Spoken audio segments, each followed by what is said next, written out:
So you want to know how to progress in Artery gear? Well, since we did the reroll guide yesterday, I think it's only right that we do a progression guide today. A quick disclaimer though before this video actually starts. This will be mainly for the early game to mid game. So if you're looking for end game stuff, unfortunately, that won't be in this video. Either way, same way as before. If you guys already know what I'm talking about or going over for a section of the video and you want to go to a different section so you don't waste any of your time, there'll be chapters and timestamps down below in the description so you can skip to the part of the video that you want to skip to. Now this first one may come off as a little bit of like a common sense one, but I think a lot of people make this mistake and it's not setting up a good foundation for your account. And what I mean by this is picking 4 units, enough to slot into a team, and focus on them. Don't go all over the place. Just focusing on a core set of units will really help you because your resources are already going to be spread pretty thin just focusing on these 4 units, especially just starting out. Of course, later on, you can do your thing, but in the beginning, take it easy, chill out. As far as a general rule of thumb on how to set up your foundation, pretty much you want at least one of each element. So you want 1 red, 1 blue, and 1 green. And usually you want these guys to be probably some of the strongest units that you have. Down below in the description, you can go to arterygear.info, which will show you all the current high tier characters in the game. You can look at that and gauge that. Don't follow it as gospel. Take that as kind of like a basis as to how to set up your team and what characters you should maybe start focusing on first. But you may notice something. If you only do 1 of each typing, then you only have 3 units on the team. As for the last unit that you can slot in, it's usually more of a flex unit. What I would recommend is either leveling up some other damage dealer or some other AoE farmer. For example, Grace. Insanely good AoE farmer will make your life a lot, and I mean this, a lot easier in the future. So now with your foundation out the way, you're wondering what should you be doing first? What should you follow? What is the deal? Where should your focus be? And one of the best things that you could do is actually focusing on the rookie training missions. The rookie training missions, it even says in the top right, beginner's guide. It's pretty much exactly what it is. It's a beginner's walkthrough, a beginner's guide. It's going to guide you through the early game and it will actually set goals for you. And if you complete them, you get tons of rewards that will help you quite a bit. So highly recommend that you do this. And also too, it gives you like tons of gear, which by the way, starting out, you're going to need that gear because it gets pretty rough. But let's say you've been doing the starter missions or you don't even want to focus on them right now for whatever reason. What do you do then? There's 2 paths that you can take. One is getting to 5-10 in the main story. Pushing to get this far will unlock pretty much everything in the game. It is pretty hard to get here because as you see here, you need a 6,773 combat power to be able to reach this point. Once you reach it, you pretty much unlock all extra stuff, and that extra stuff includes hard mode, all resource collections, the time limited event, which we'll come back to this in just a second, and all the daily battle missions. This includes data collections, which you'll need to do this to level up technology for your artery gears, target elimination, which is where you're going to be getting most of your gear from, if not all, mutation waypoint, which is a weekly reset, and lava rift, which is a monthly reset event that has tons of good stuff. Both lava rift and mutation waypoint are 2 things that I highly recommend that you try to push through and get as far as you can before each reset. And pretty much once you get to 5-10, you can kind of go do whatever else you want to do. That's kind of like a good stopping point. But the other path that you could take is at least getting to chapter 4. Now if you get to chapter 4, you'll be able to unlock pretty much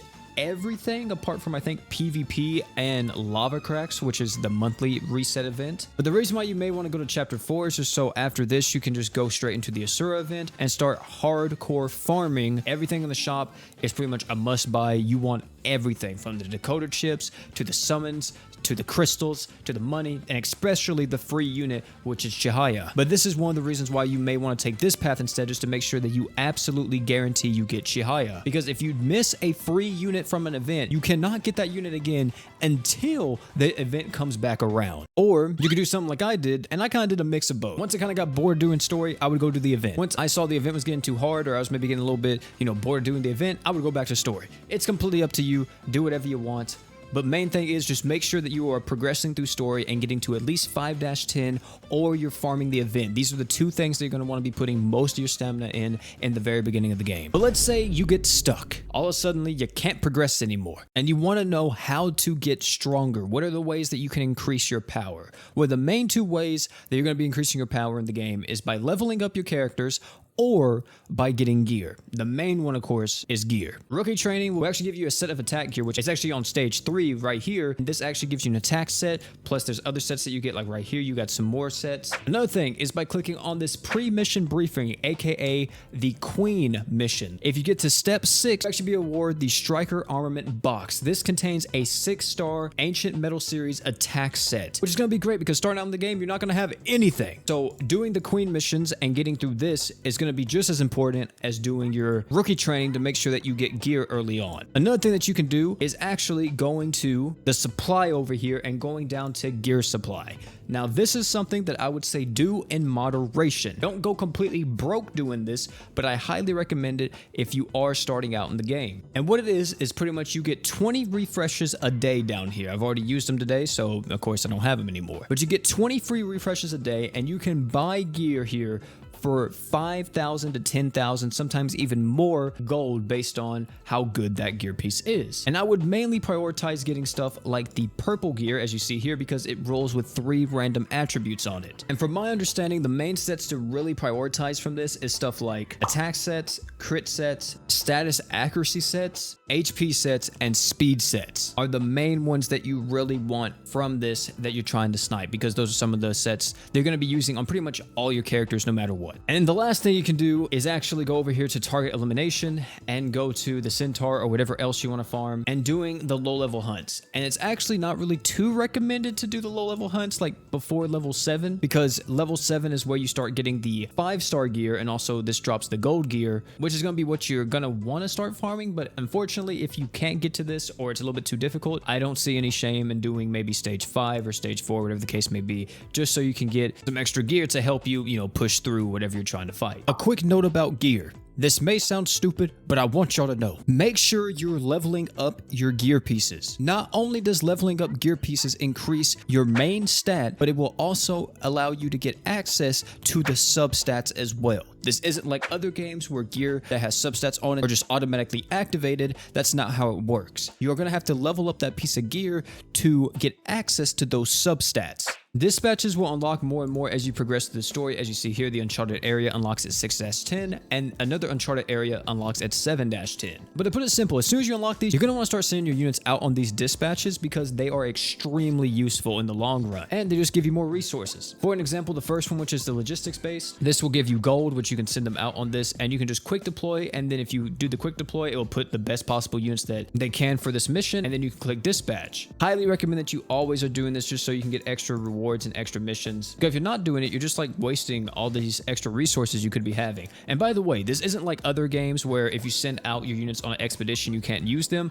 That's not the case here. You can see that I can send them out on an expedition, and there's no warning or anything like saying like, oh, you won't be able to use these units. I can still use them even though that they're out exploring. I can still go do story. I can still go do events. You don't have to worry about that whatsoever. We touched on it a little bit, but I'm gonna touch on it again, is do your alienated waypoints. This is one of your daily quests, as you see here, the daily battle, the mutation waypoints or alienated waypoints if you play the Japanese or Chinese version. And this one specifically is a weekly reset. As you see here, this ends in 4 days. In 4 days, it will reset my progress and I'll have to go back through it. But the reason why this is so good is because this awards you the mutation samples. And the mutation samples are used over here in the redeem shop to buy tons of stuff, from energy to advanced decoder chips to summon tickets to also gear fusion crystals, which you're going to be needing this later on, plus gear upgrade materials. All of this stuff is extremely good, and you should at least prioritize getting the decoder chips and the summon every single week if you can. Another thing to mention is the monthly event. This is the Lava Rift. And from what I understand, this is a monthly reset thing. So you pretty much want to progress through this before the monthly reset to get all the rewards possible,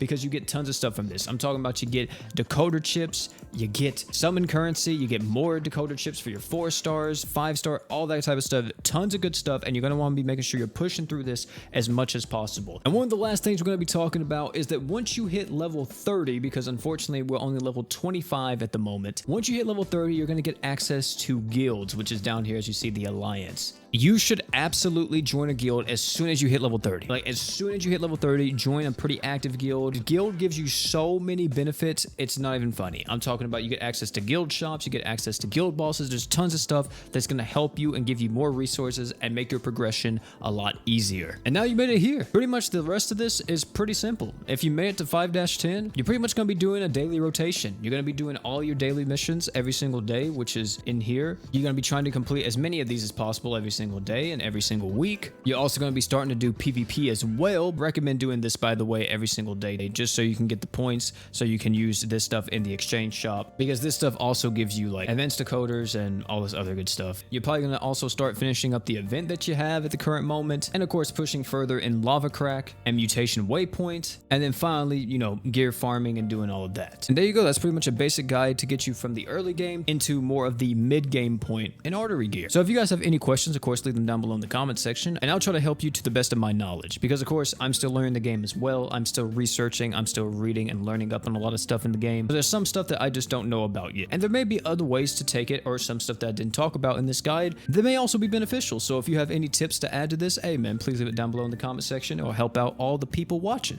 But hey man, that's gonna be it for this video. Thank you all for coming out. If you found this video informative, entertaining, whatever the case may be, please drop a like on it. It helps out the channel a lot. It helps get this video out and like recommendeds and stuff like that. And if you liked what you see here in this video, hey man, subscribe. I'm gonna be posting a lot more Artery gear content in the future, and I can't wait to see what else this game has in store for us, because right now I'm loving it. And oh yeah, before you leave, don't forget to drink water.